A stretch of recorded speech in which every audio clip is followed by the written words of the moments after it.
Good morning, friends. Two wrongs do not make it right. So let's talk about relationships. And one of the main things that kills a relationship is when one person does something and the other person retaliates. So they hurt you, so you hurt them back, and vice versa. And what you need to work on is how do we change that? Right? You hurt me. And instead of retaliating, instead of going back and doing something later to get somebody back, deal with the wound. What does that mean? What does that look like? Dealing with the wound means you go to the other person. When you said this, when you did this, it really hurt me, or it really upset me, or I felt belittled, or I felt destroyed by that comment that you made. And I really want to feel closer to you. That doesn't help me feel closer to you. So let's talk about why you would say something that might hurt me. And what have I done for you to lash out at me like that? So a lot of times people use um, sarcasm, snarky comments, little digs, low blows, jabs, whatever you want to call it. And it's a way of being passive aggressive. Instead of saying what you mean and meaning what you say, you use a joke or a jab or a sly comment. And all that does is creates more animosity between the two of you. So go direct. There was a parent or someone in your life who did not use direct communication. Examples, maybe your mother slammed cabinet doors in the kitchen when she was pissed at your dad. Maybe your dad would roll his eyes and make little sly comments when your mom said, "Hey, can you help me do such and such?" So you're learning passive or passive aggressive communication styles. So what you want to do is be direct with your communication. Hey, honey, you're slamming cabinet doors, which leads me to believe you're angry about something. Can you just come tell me what you're angry about? Yes, I am so mad because I asked you 3 times to do such and such and you did not do it. Have y'all seen that argument before? Have you been that argument before? Yeah. So instead, what you want to do is say, um, honey, you seem angry. I noticed you're slamming cabinet doors, but you're not telling me why you're angry. Are you angry at me or are you angry about something else? Would you like to talk about it? Yes, I'm really angry because I asked you 3 times to do XYZ and you still haven't done it.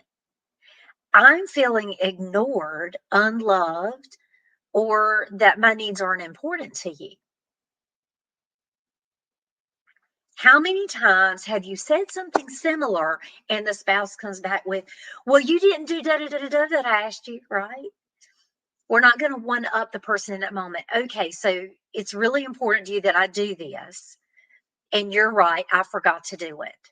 Are you okay if I do that later? No, I'd really like you to do it now because I've already asked you 3 times and you still haven't done it. I need to know I can trust your word. I need to know that I can believe what you say is what you'll do.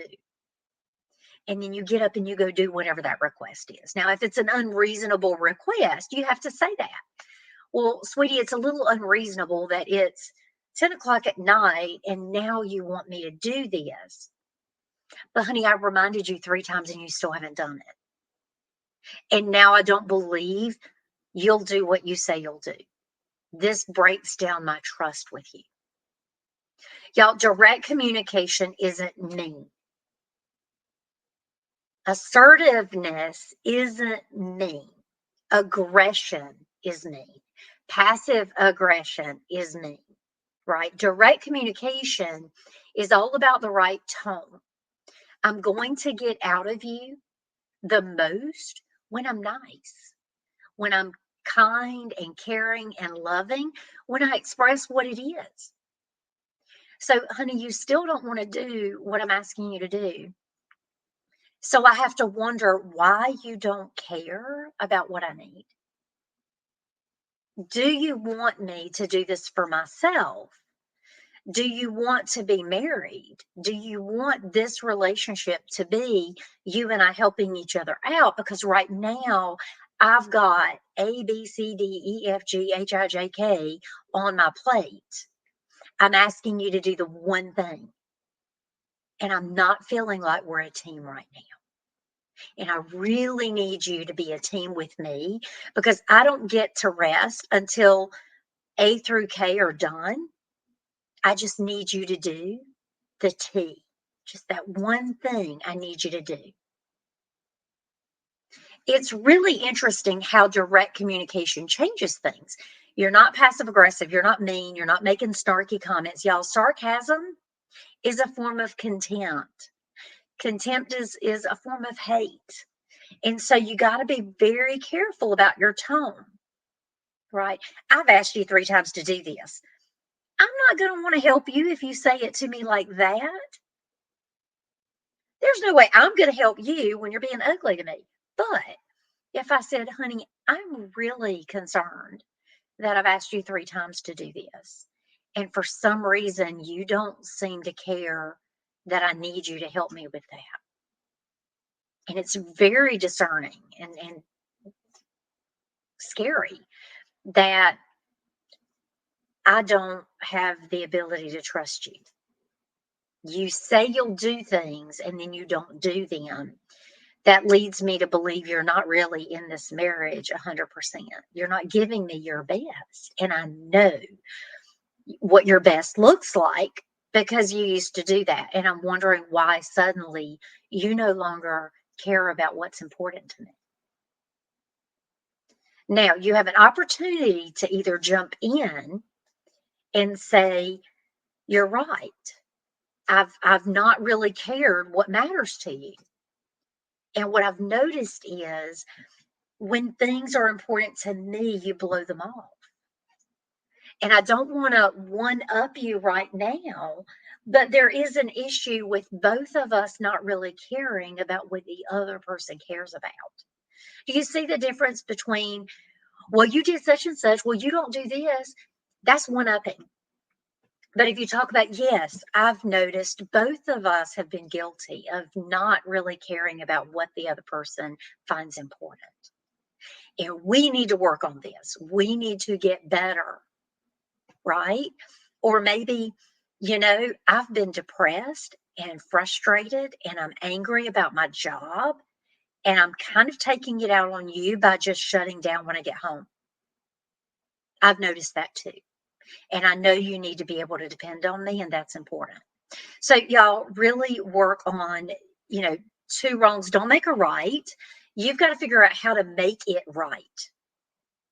Making it right means, how do we solve this problem? Honey, I have a problem that you don't follow through with what you say you'll do.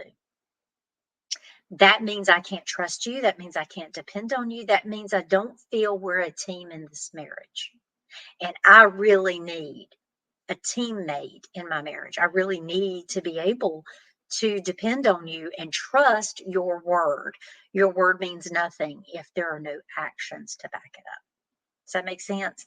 So I want you to work on 2 wrongs don't make it right, but you find a solution to make it right. Hey, honey, I noticed you still haven't fixed the back deck and the issue with the back deck. And I'm just wondering, do you need my help? Do you need me to find somebody to help you with it? Like, what are we waiting for? Is there something that's keeping that from happening? I'm not assuming he's lazy. I'm not assuming he doesn't want to do it. I'm not assuming he doesn't care about me and what I want.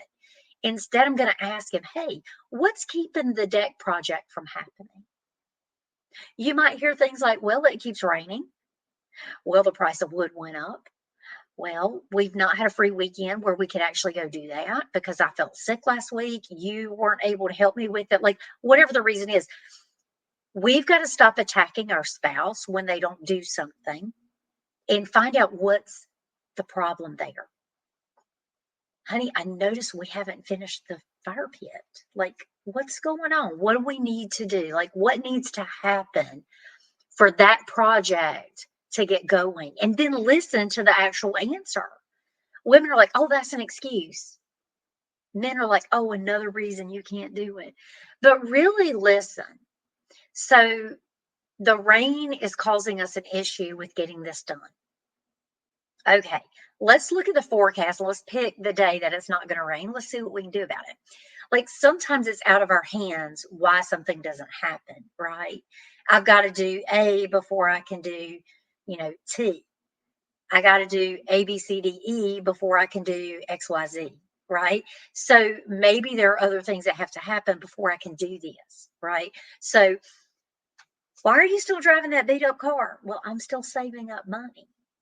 Remember, we used some of that money to do the medical bills. So now I've got to put that money back into my account before I'm able to do that, right? So you don't know what's going on. Don't assume. Assumptions kill a marriage. Assumptions kill a marriage. Rather than assuming, ask the question, hey, honey, is there a reason the toilet in the guest bathroom's not working? Is there a reason we haven't got that fixed yet? Do you need my help? What's the holdup? Right? Let them tell you. And you don't know that someone's not overwhelmed without asking. So when can I help you do that project so it gets completed? This is super important to me, right? So I want you to really look at how to make it right instead of one upping each other, instead of back and forth with each other, instead of becoming enemies of each other. There's a problem, we got to fix it. There's an attitude, what's it coming from? Why isn't this happening? Can I help you?